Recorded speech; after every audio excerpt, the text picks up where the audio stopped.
Fan কাটলো গে শালা, মনে হয় ফ্যান কেটে আমার মানি ব্যাগ নিতে চাইলো। ও তো জানেই না যে আমার পিছনে মানি ব্যাগ থাকে না।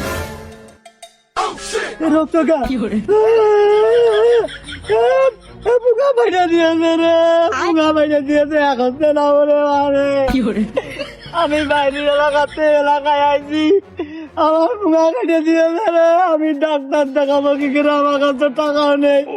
এই পাগল পাগল আমার কি মনে করে পুঙ্গাটা কেটে দিয়েছে রে।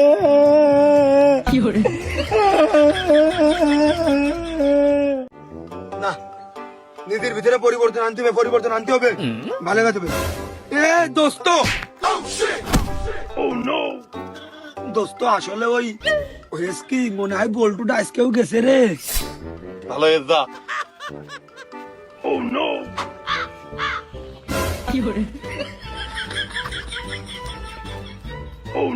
ও কি করলো? ও পাগল যখন মানুষ কোনে পোষ মারলো। না, তোড়ানো যাবে না, খুব রক্তক্ষরণ হচ্ছে। যদি রক্তক্ষরণ নাই মরে যাই, হাটটাটি যাইতে হবে। ও কি করলো? কোনে পোষ মারলো?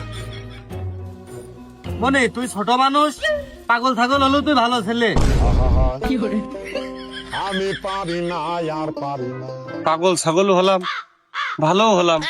হয় তোর মনটা ভালো, তুই কোনো বিষয় না চাপ নিবি না। তোর যখন যা লাগবে তুই শুধু আমার কাছে কবি। আমার সবই আছে, আর কিছু লাগবে না। সবাই তো জানে যে আমি পাগল ছাগল। জামা কাপড় না থাকলেও যা, থাকলেও তা।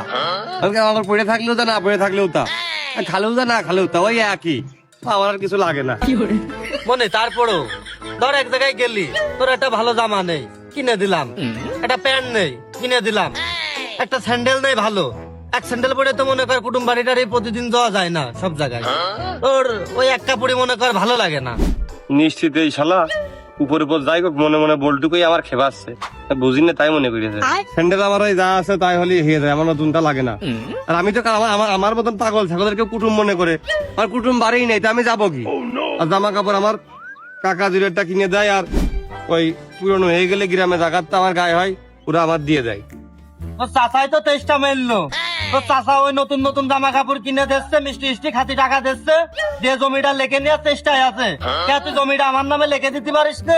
আমি তোর টাকা পয়সা দি, জামা কাপড় কিনে দি। তোমার নামে লিখে দেবো? আমি কোনোদিন স্কুলে গেছি?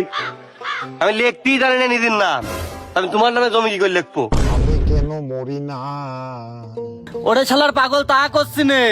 তোর চাচা জমিগুলো তোর কাছে হাত করে নেওয়ার চেষ্টা করতেছে, তুই তো বিষয়টা বুঝতে পারতিস না। শালা মনে করে তো আমি পাগল বলি একেবারেই পাগল। আমার চাচারা জমি সব এক জায়গায় করতেছে, কয়দিন পর চাচা মরিয়ে গেলে, তারপরে ওই বুড়া মরিয়ে গেলে সব আমার নামে হয়ে যাবে। এই শালা নিধি নেওয়ার জন্য মনে হয় এই বুদ্ধি আইতেছে, পাগল বানিয়েছে আবার। বুঝতে পারিছি, তাহলে দাঁড়াও দেখতিস কি করা যায়। বিষয়টা তুই একটু দেখে, আর তুই ওই বিকেলে আমার কাছে এসছে না, তোর একটা নতুন স্যান্ডেল কিনে দিবা নে, আর ওই নগদ কয়টা টাকা দিবা নে, তুই কয়েকদিন চলছে না। তাহলে থাকো, গেলাম। কি হলো? হলো রক্ত কে? এই শালা পাগলে কি করলো রে? পথ মেরে দিয়েছে রে। এই শালা পাগলে পোস্ট মেরে দিয়েছে, ডাক্তারের কাছে যেতে হবে এখন। ডাক্তার বেশি আপ ডাউন করতেছে না, ফাঁকা হয়ে যাবে না, এমনি পানি লাগা জায়গা।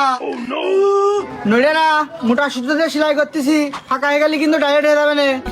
ডাক্তার সাহেব একটু তাড়াতাড়ি করো, আমার মনে হচ্ছে রক্তক্ষরণ বেশি হচ্ছে, আমি রক্ত শূন্যতায় ভুগে মরে যাবা নে। আমার একটু বেশি ধরে লেগেছে মনে হচ্ছে পোস্টটা, তাড়াতাড়ি করো ওর। ভীষণকার কাজ, নরম জায়গা, সময় লাগবে। ডাক্তার আমার মনে হয় রক্ত শেষ, পানি ভাঙা শুরু হয়েছে। একটু পিছনে তাকিয়ে ভালো করে দেখো, তিনি অর্ধেকের পাত্তায় গেছে না পুরোটাই গেছে? তোমারও তোমাকে লজ্জা করতে না এরকম করে করতি। লজ্জা করে কি আর ঘাস হেঁটতেছে? তুমি আগে এইটা দাও, বল্টু ঠাবাই দিয়েছে। বল্টু ঠামাই দিয়ে তোমার স্যান্ডেল ছাড়বে, তো পিছন পাশে এরকম হচ্ছে কি জন্য? ও ডাক্তার তুমি বোঝনি, এ বল্টু সে বল্টু না, তুমি শিগগিরই আটো না, ডাইরেক্ট হইলো। আপাতত ব্যান্ডটা খুলে বালির খাতায় যে বসো, পিছনে জায়গা, আমার লজ্জা লজ্জা লাগতেছে, সময় লাগবে। হয় ডাক্তার, আমি ওই পিছনে যে বসলাম, তুমি একটু হিসাব নিকাশ করে সেলাইটা মেরে। ও ডাক্তার তুমি চাইতো যে টাইতো নাকি একটু আস্তে আস্তে টানো তো ব্যথা লাগতেছ কা সুই বাটা কি ভাসু দিচ্ছ নাকি টানের জায়গা তো এই জন্যই মোটা দড়ি দিয়ে করতেছি। ও ডাক্তার ওই সুই সুতো বাদে হচ্ছে আটা মাটা দিয়ে টেপ মেপ মেরে ওই ওষুধ পানি লাগিয়ে দিয়ে আইটে দেওয়ার কোনো লাইন নাই? তাহলে একবার সুপার বলে মেরে নাও গে, সারা জীবনকার জন্য এটা থাক। কেন মরি না